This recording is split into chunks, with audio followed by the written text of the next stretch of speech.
সুপ্রিয় দর্শক, আসসালামু আলাইকুম। দেশ ও প্রবাসে যে যেখানে আছেন আপনাদের প্রত্যেককে শুভেচ্ছা জানাচ্ছি। আজকে নতুন একটি প্রতিবেদন দেখতেই পারছেন, আমার সামনে একটি আপু আসছে। আসলে আপুর জীবনে কি হয়েছে বা কেন আসছে প্রতিবেদনে চলুন কথা বলে জানার চেষ্টা করি। আপু আসসালামু আলাইকুম। ওয়ালাইকুম আসসালাম। আপু আপনার নাম কি? ভাই আমার নাম খাদিজা। খাদিজা আপু, কেমন আছেন আপনি? আছি ভাই ভালো। ভালো আছেন? আপনার বাড়ি কোথায়, ঠিকানা কোথায়? আমার ঠিকানা হচ্ছে সিংড়া নাটোরে ভাই। পরিবারে কে কে আছে? মা আছে, একটা ছেলে আছে। বিয়ে হয়েছিল আপনার? স্বামী কি হয়েছে? স্বামী ডিভোর্স দিয়ে দিয়েছে ভাই। ডিভোর্স দিয়ে দিয়েছে? আচ্ছা আচ্ছা, তো এখন কি চিন্তা বা কি আশা করে আসছেন প্রতিবেদনে? ভাই চিন্তা করছি এই প্রতিবেদনে আসছি, যদি ভালো ইনশাল্লাহ একটা মনের মানুষ পাই তাহলে বিয়ের সাথে বসবো ভাই। অনেক কষ্ট পাই আসছি ভাই, কোন কষ্টটা সবচেয়ে বেশি লাগে? অনেক কষ্ট পাই আসছি ভাই। কম কষ্ট যদি লাগতো তাহলে কি আর আইতাম?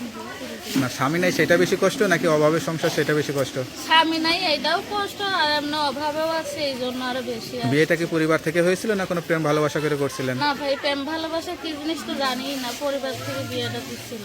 যা বলতেছেন সত্যি বলতেছেন? সত্যি ইনশাল্লাহ। কেউ যদি সরাসরি আসে, খোঁজ খবর নাই, সঠিক তথ্য পাবে? যদি ইনশাল্লাহ সরাসরি আসে অবশ্যই ইনশাল্লাহ আমি তার কাছে বিয়ে শাদী বসবো। তো এখন তো বিয়ে শাদী করবেন সেই চিন্তা করেন। হ্যাঁ। ধরেন আপনার বাচ্চা আছে, এরকম বিবাহিত বাচ্চাওয়ালা পুরুষ ছাড়া তো আর বিয়ে শাদী কেউ করবে না আপনাকে। এরকম মানুষকে করলে সমস্যা নাই তো? না, সমস্যা নাই ভাই, আমিও তো একটা বিবাহিত নারী, তা আমার জীবনে একটা বিবাহিত পুরুষের চাই ভাই। ডিভোর্স দিয়ে দিয়েছে ভাই। ডিভোর্স দিয়ে দিয়েছে? আচ্ছা আচ্ছা, তো এখন কি চিন্তা বা কি আশা করে আসছেন প্রতিবেদনে? ভাই চিন্তা করছি এই প্রতিবেদনে আসছি, যদি ভালো ইনশাল্লাহ একটা মনের মানুষ পাই তাহলে বিয়ের সাথে বসবো ভাই। অনেক কষ্ট পাই আসছি ভাই, কোন কষ্টটা সবচেয়ে বেশি লাগে? অনেক কষ্ট পাই আসছি ভাই।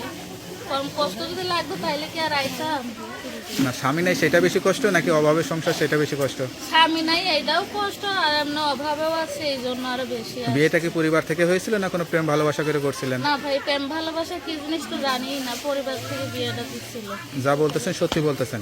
সত্যি ইনশাল্লাহ। কেউ যদি সরাসরি আসে, খোঁজ খবর নাই, সঠিক তথ্য পাবে? যদি ইনশাল্লাহ সরাসরি আসে অবশ্যই ইনশাল্লাহ আমি তার কাছে বিয়ে শাদী বসবো। তো এখন তো বিয়ে শাদী করবেন সেই চিন্তা করেন। হ্যাঁ। ধরেন আপনার বাচ্চা আছে, এরকম বিবাহিত বাচ্চাওয়ালা পুরুষ ছাড়া তো আর বিয়ে শাদী কেউ করবে না আপনাকে। এরকম মানুষকে করলে সমস্যা নাই তো? না, সমস্যা নাই ভাই, আমিও তো একটা বিবাহিত নারী, তা আমার জীবনে একটা বিবাহিত পুরুষের চাই ভাই।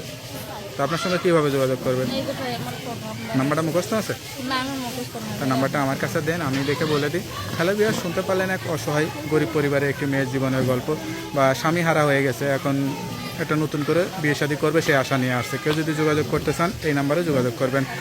তার নাম্বারটি হচ্ছে 01775303709। নাম্বারটা খোলা থাকে তো? হ্যাঁ ভাই, সবসময় তো। যাক, নাম্বারটা খোলা রাখবেন। অবশ্যই 5 ওয়াক্ত নামাজ কালাম পড়ে আল্লাহর কাছে চাইবেন। আল্লাহ আপনার মনে আশা পূরণ করুক, সেই দোয়াই করি। আসসালামু আলাইকুম। ওয়ালাইকুম আসসালাম।